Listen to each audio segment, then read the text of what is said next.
It's about that 1, 2, 3. What's happening in your city? Hello, everyone, and thank you for tuning in to another episode of City Views, brought to you by our very valued sponsor, Toth Insurance Agency, located at 1151 East Main Street in the fine city of Torrington, Connecticut. And we still proudly bring to you our weekly segment, What's Cookin', with 65th State District Rep Michelle Cook. Good evening, Michelle. Good evening, my friend. How are you? You know, we haven't talked in 2 weeks, and it seems like it's been 2 years. It's an eternity. Yes, it is. But you're back in front of me, and as always, with an anticipated feeling of good news that you're going to bring to our viewers today. I hope some good news. I guess it depends on what you ask me. It might not be so good, but we'll see what happens. Well, I'm trusting that whatever news that comes up, you'll put your very fine spin on it and make everybody feel good. I'll do my very best. However, the reason that we didn't talk last week was because of I still can't quite pronounce the name of the storm. Aisha? Aiza? I believe that Al Roker said very clearly that might have been the worst named storm going. Well, if you don't want people to actually name the storm a name that people can't pronounce. That's a pretty good way to go. Well, and I will tell you, though, it's one that we all wish never happened. So maybe that's a good thing. Well, Michelle, I think that you were pretty plugged in and responding to people's concerns from the power outages. And needless to say, state records were set for power outages. They were. From this storm. But talk a little bit about how you were able to communicate with Eversource and get everything back online. You know, first, I think it needs to be said that the frustrations that everybody was feeling did not fall on deaf ears. And so as things start to move forward and people start looking at my page and what's going to be coming up at the state level, we are going to do some legislation. And there's a thing out now, a proposal called Take Back the Grid. And as I am getting more information about it, I will be sharing that information. And so just tune in that regard so you can, so folks can watch. But to your question about what we were able to do and the communications and just trying to keep people informed. And that became rather complicated, as you know, because so many people were without power or were offline. And then when you got back on, then we got power back, your offline was still offline. And we've really realized more so now than ever, a lot of the improvements and upgrades that need to happen. But at the same time, a lot of the cuts that Eversource have been doing over the past few years that really became evident during this storm.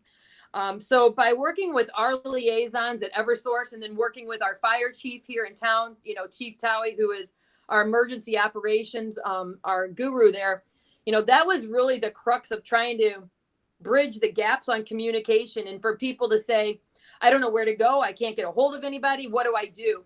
And it gave me the opportunity to really start the platform on Facebook because as people had the opportunity to log on, maybe their emails weren't working or other types of things, but people had access to a Facebook, whether it might have been lagged or not.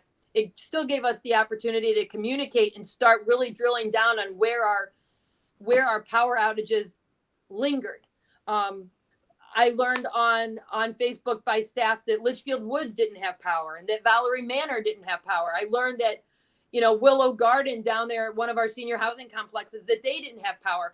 And really trying to talk to Eversource 2 or 3 times a day, talking to the governor's office, talking to Chief Towie, and making sure that the information was fluid and relevant as time sensitive as possible. And And I believe that that was really instrumental in trying to help move people back in a more timely manner. And there were folks that had trees down for days and you just didn't know that because they either couldn't get out of their driveway, they didn't have way to communicate with people. So all of those things, and having people be understanding, as some of my posts said, be patient. We're doing everything that we can to get that information out there, and recognizing that the linesmen have been decreasing over the years with Eversource not replacing them, whether it be people aging out of and retiring of their position and they're not backfilling, or just not hiring people as a whole. We saw a huge lag in what they are supposed to be giving us at the state and what they're guaranteeing us. And so that accountability piece is definitely going to be moving forward. And when you have UI that has significantly amount of less customers in the state of Connecticut, they're about a third of what Eversource has statewide. And when we were on, we did regularly conference calls with all of our public utilities, whether it be power or gas, or you fill in the blank with cable, cell phone, internet, and those folks. We were doing calls with them regularly, trying to get the information and letting people know. And when you saw that Eversource was only bringing in, let's say, 800 trucks, but UI was bringing in 500 trucks, and UI has a third of the customers that Eversource does, that was the true tell that there's a problem. And then it just morphed from there. So that's really kind of what we did and how we made it work. And at the end of the day, thank God, there was no loss of life by the fact that we couldn't get medical attention to folks, or people couldn't get where they needed to go, and people were able to be, to maintain safety. It breaks my heart to know that people lost, thousands of dollars on groceries and other items. And for folks that rely on state assistance, they had just gotten their checks. And so people did their grocery shopping right when they got their checks, and then the storm hit, and then nobody had power. So if you have SNAP benefits, they have the ability to fill out a form, and you could you can apply for a reimbursement or to get your SNAP dollars replaced. But at the end of the day, I think it's truly important to say that I can't thank the linesmen that are there enough for what they did, both the folks that were trying to restore our power, but also restore our internet and our phone. That is vitally important, especially for seniors that truly rely on that cable to get their information. So, well, I know that you were under a little bit of pressure because obviously people tend to get a little frustrated when their services are not available to them. But I also think that there was a great deal of cooperation throughout the community where people were looking out for each other, making sure that, if they knew someone across town who, needed to, even if it was to take a shower or to just to get a hot meal or whatever the case may be. Fortunately, the whole city wasn't down. Right. Because, that would have really caused some issues. But going forward, Michelle, do you think that there's anything that you learned from this that could help put people's minds at ease if this happens again?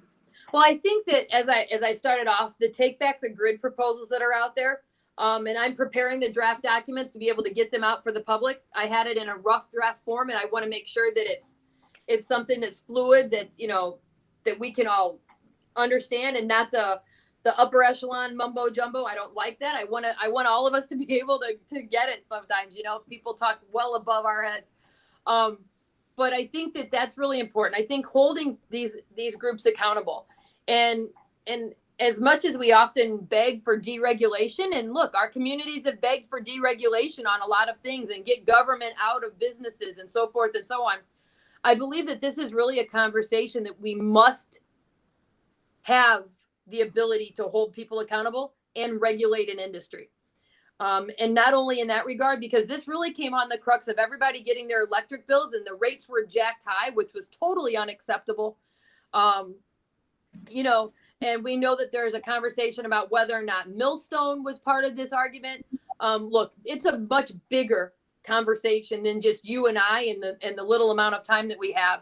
But I think that the other things that I learned was this: if you have a loved one, or you are somebody that has compromised health and you have oxygen needs or medical needs, please register with your electric companies, and also make sure somebody else knows you have those needs. Because if we ever find ourselves, God forbid, in this situation again, you want to make sure that you're not behind a tree alone and somebody's not checking on you, and you might be in the compromised situation of not having enough medication or your oxygen is running out. Those are all things that I think that we've learned that we need to make that a little bit more community based. And as you said, our community is great. They look out for each other. I think that knowing who our neighbors are and what their medical needs might be, although some of that might be private and personal, I understand. But if somebody has oxygen and you're at a power outage, those are things that we really need to know so we can ensure people's safety. Yeah, that's really important. And as you mentioned earlier, we did come out of this unscathed in terms of no loss of life. However, there were some property damage, and as you also mentioned, some reimbursements that people are looking to get back on. But the issue that you brought up in terms of the rate hikes are problematic, and people are thinking that they're paying more out for the services that they're getting back, especially when it comes to internet services and those types of issues, and especially in our corner here of the state. I know that there was some discussion on more 5G here. Have you had any updates on that? I don't have any updates on that. I know that as the governor has really been dealing with this pandemic and recognizing that all of the school districts are looking at some component of online learning, whether that be immediate or, God forbid, we have to do, folks have to go back to fully, learning at home. That has been a commitment. I have not seen a late update, but I do know that a lot of the direction that had been had really kind of got derailed over the last week and a half because of the other overlying issue that we have with the power outages and really holding Eversource accountable. So I have not seen a current update to be able to give you the information as of yet. Well, we'll move on then. I know, and Jacque, it's frustrating because it's something that I wish I had the immediate answers for in that regard. Yeah.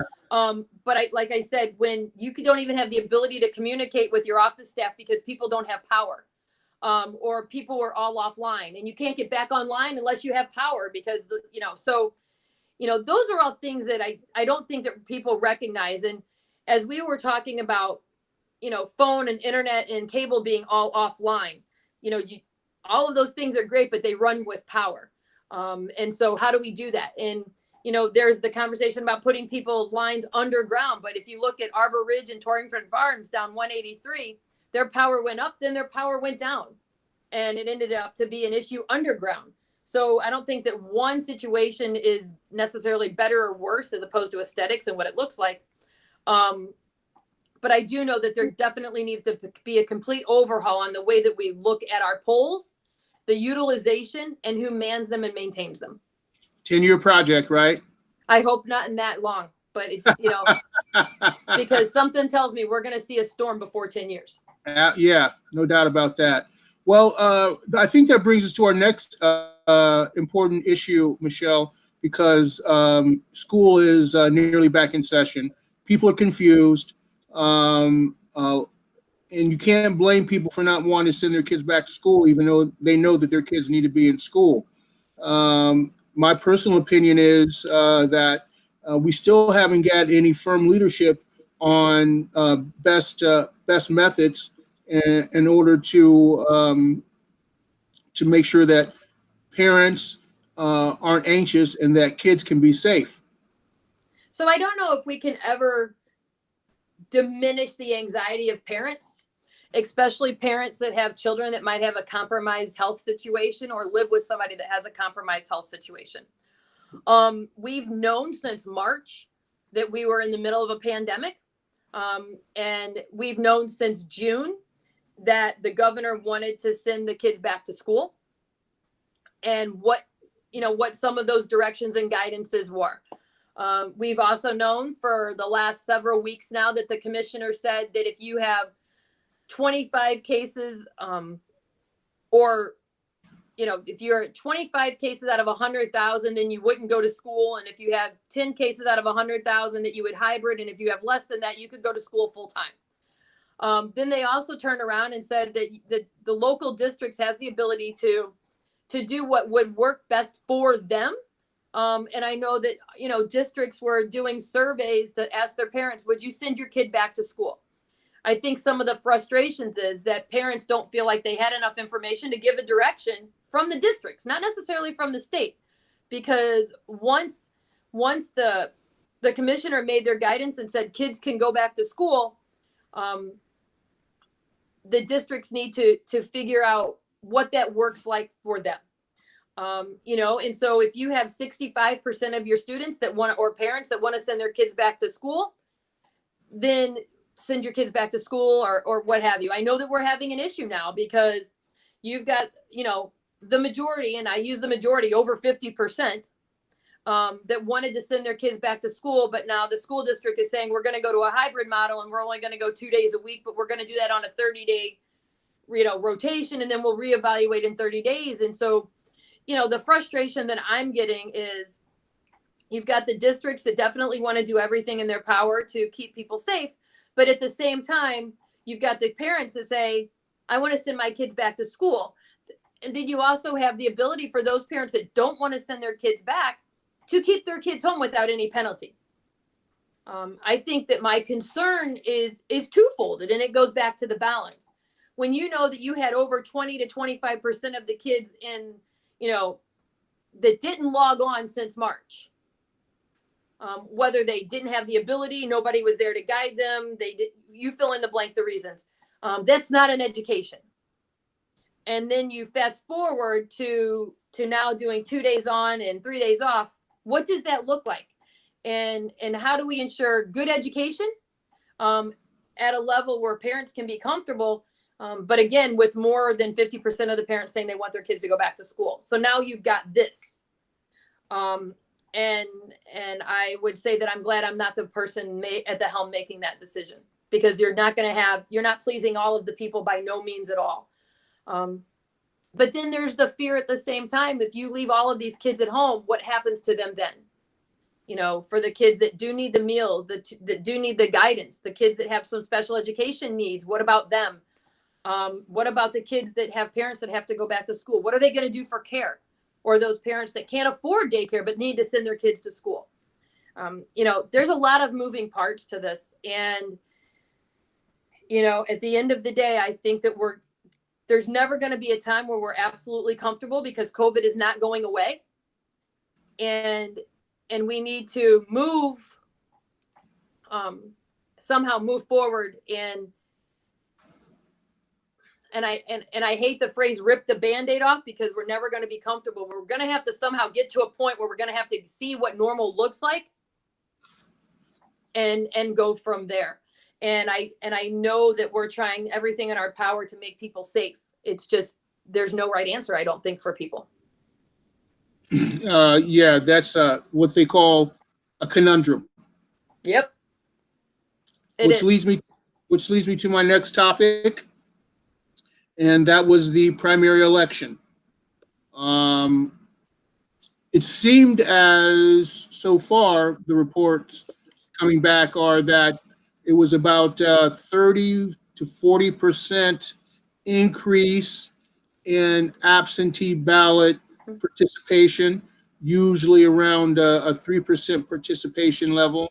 So it did see the increase, but by what I hear so far, there were no major technical glitches. That's true. And here in our neck of the woods, and I want to definitely send out a big shout out to the registrar's office and the clerk's office here, spending countless of hours counting those ballots and making sure that everything matched up and that people's voices were heard. So I do commend them for that. But from your perch, Michelle, do you see any way that the process can be improved?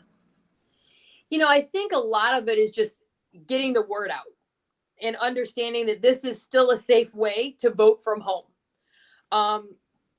I requested an absentee ballot, but ended up casting my vote in person.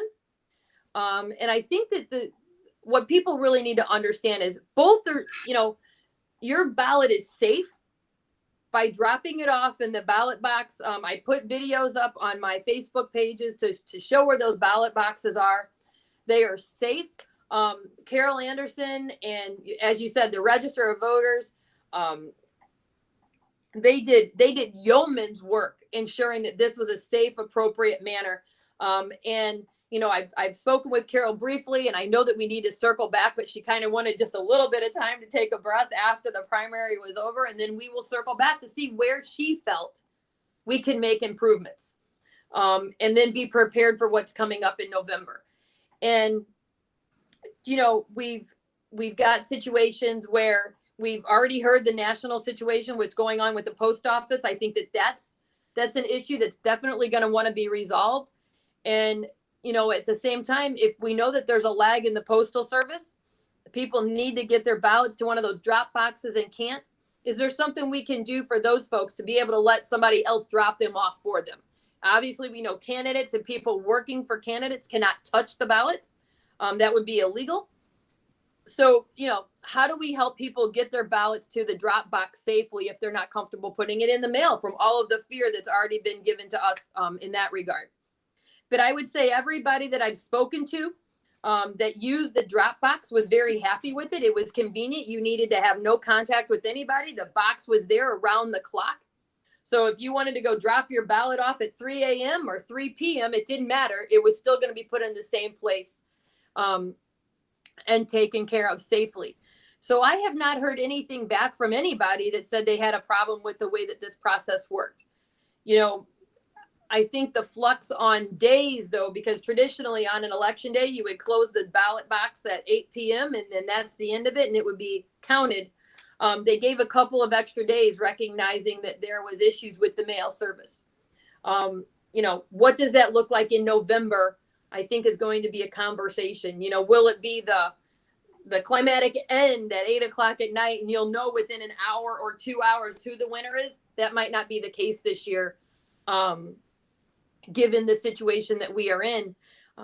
But I think at the end of the day, as long as people are still comfortable and taking advantage of the voting at home options without feeling guilty to say, I want to vote at home, but I have to lie or come up with a reason. And now you have the ability to use COVID and as a safety measure, I think was a huge, huge plus for folks across the board. Amen, sister. Well, Michelle, as always, it's as the old saying goes, parting is such sweet sorrow. It is. Absent makes the heart grow fonder. Yes, it is. And we'll be wandering until next week when we're able to hear from you again on your work here for us in the state. So thank you once again, as always, and have a safe week. And we'll look forward to talking to you again next week. Absolutely. And everybody stay safe, stay healthy, and be patient. It's about that time. Michelle Cook, ladies and gentlemen, 65th state rep. We'll see you back next week for more on City Views with What's Cooking. Take care. Bye-bye.